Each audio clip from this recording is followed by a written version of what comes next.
And more on America winning. Pentagon tightens rules for getting medical waivers to join military.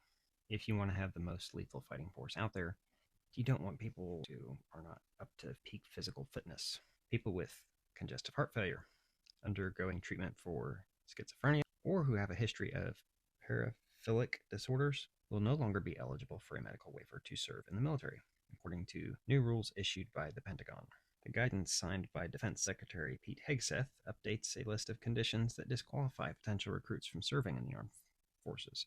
The decision comes after the Pentagon announced earlier this year that it would ban transgender troops and review other medical conditions that are currently eligible for a waiver. And I am 100% behind this, Hegseth wrote in the memo announcing the changes. America's warfighters must be physically and mentally capable of performing their duties in the harshest of conditions. Severe underlying medical conditions introduce significant risks on the battlefield and threaten not only mission priorities, but also the health and safety of the affected individual and their fellow service members. Most waivers issued for medical conditions range from asthma, eyesight problems, or skin disorders to more complex health conditions such as past psychological illnesses or previous sports injuries that may have healed but still must be evaluated. I didn't actually know what this word meant, and I'm glad that it goes into it further down here in the article. Paraphilic disorders, defined as persistent sexual interest in atypical objects or activities. Yeah, why would you want that in your military? There's a list of physical and mental health conditions in which waivers have been allowed besides those, and they're being reviewed. Multiple sclerosis, history of cystic fibrosis, past organ transplants, or attempted self-unaliving within the past 12 months also will be considered disqualifying conditions that make a person ineligible for service, as they should be. You can be patriotic and all, but there's a different way for you to do your patriotic duty if you've got any of these things.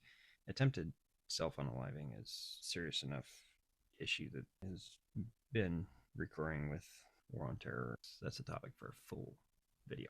So, new rules lists several conditions in which a waiver may only be granted by the Secretary of the Military Branch. Those conditions include missing eye, hand, or foot, past corneal transplants, liver failure, kidney disease, past psychotic disorders, or the presence of an implanted pacemaker or defibrillator.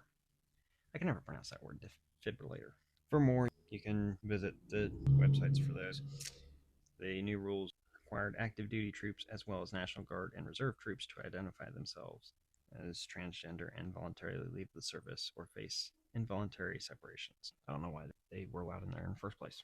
If you've got issues like that, maybe get that sorted out before you even attempt trying to get in the military. That's just my take on it.